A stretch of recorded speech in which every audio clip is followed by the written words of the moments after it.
Indonesia mengecam serangan Israel ke Lebanon Selatan yang menewaskan 3 prajurit TNI yang bertugas sebagai pasukan perdamaian.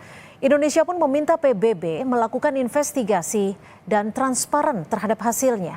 Apakah PBB bisa menyelesaikan investigasi ini dan memberikan sanksi tegas kepada pihak yang terbukti melakukan serangan? Kita akan bahas bersama Heribertus Djaka Triana, Guru Besar Hukum Internasional Fakultas Hukum UGM. Selamat petang Pak Djaka. Selamat petang Mbak Cynthia, selamat petang Kompas TV, pemirsa Kompas TV di seluruh Indonesia. Terima kasih. Pak Djaka, apakah sikap Indonesia dan juga sejumlah negara lainnya seperti Rusia yang kita tahu yang mengecam serangan Israel ke Lebanon Selatan ini cukup kuat untuk menekan posisi Israel dan juga ketegasan PBB untuk memastikan investigasi berjalan dengan transparan? Ya, saya kira apa yang telah dilakukan itu tepat, sesuai terkait dengan pencarian faktual di lapangan terkait dengan meninggalnya 3 orang pasukan multinasional kita di Lebanon. Nah, apa yang telah dilakukan itu menjadi sebuah seruan bahwa semua pihak itu memiliki hal keprihatinan yang sama untuk dapat memperoleh jawaban sebenar-benarnya atas apa yang terjadi faktual di lapangan.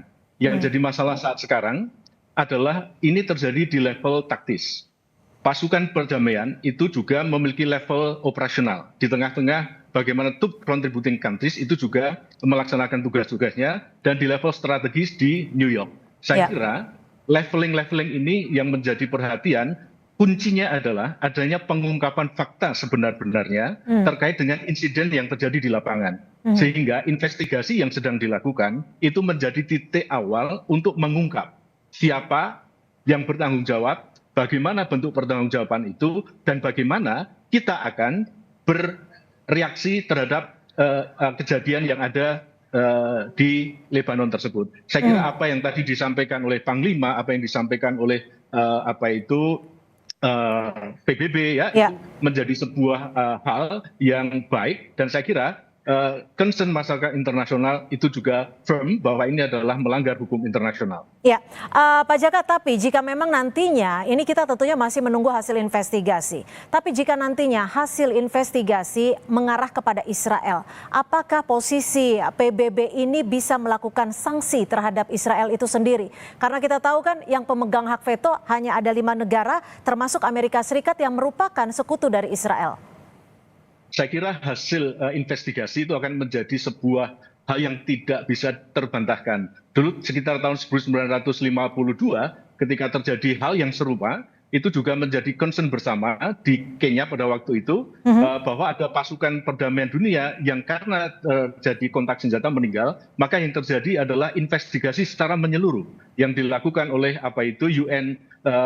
United Nations Peacekeeping Operations Headquarters yang menerjunkan tim investigasi independen yang ini memberikan rekomendasi kepada Dewan Keamanan untuk melaksanakan yang disebut sebagai pertanggungjawaban negara sebagai anggota PBB untuk dapat dipertanggungjawabkan atas tindakan-tindakannya. Saya kira faktual yang harus kita tunggu saat sekarang adalah bagaimana investigasi ini bisa dilaksanakan secara terbuka, transparan, dan objektif. Itu yang terjadi di lapangan. Dan saya kira juga saat sekarang waktunya Puskodal TNI itu juga memastikan keberadaan dan juga keamanan dari tim pasukan kita yang ada di Lebanon, sehingga update informasi, mitigasi risiko itu menjadi sebuah laporan-laporan yang harus segera ditindaklanjuti ke depannya. Sehingga di level taktis, operasional, dan strategisnya itu nyambung dengan saat sekarang yang sedang terjadi di level PBB dan juga di level strategis operasional di lapangan. Pak Djaka, tapi bagaimana dengan posisi Indonesia ketika 3 prajuritnya menjadi korban meninggal dunia ketika bertugas sebagai pasukan keamanan? Apakah Indonesia memiliki kekuatan untuk menekan ataupun memberikan PBB bahwa sanksi bisa diberlakukan kepada pihak pelaku itu sendiri? Ya, saya kira UNIFIL ini adalah pasukan multinasional.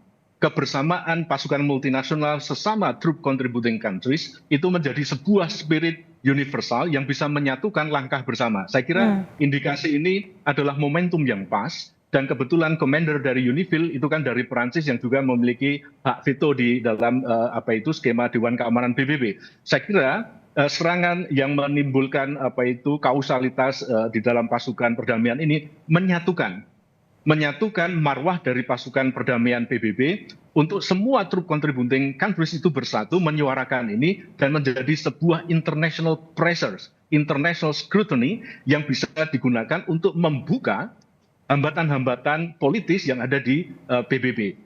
Indonesia melaksanakan misi perdamaian ini itu berdasarkan Status of Mission Agreement atau SOMA, diturunkan dalam Status of Force Agreement, dan diturunkan lagi dalam Rule of Engagement di lapangan.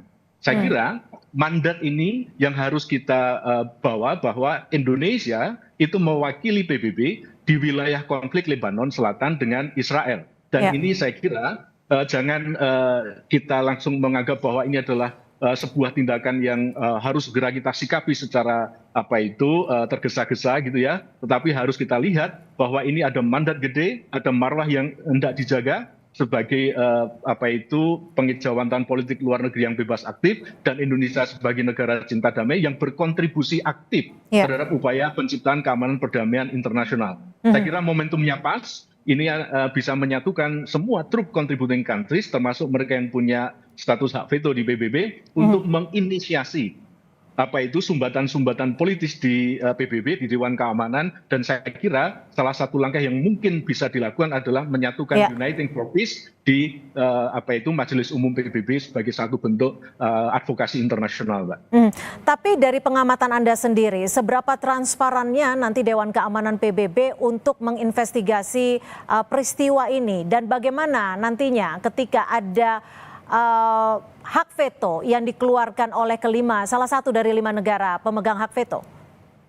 Saya kira tim investigasi ini harus independen. Independennya adalah terlepas dari Israel, terlepas dari Lebanon, dan komander lapangannya itu harus berasal dari pasukan pemimpin dari UNIFIL itu sendiri, yang nanti komposisinya itu juga bertanggung jawab langsung kepada Sekjen Dewan Keamanan PBB, sehingga laporannya itu juga bisa transparan.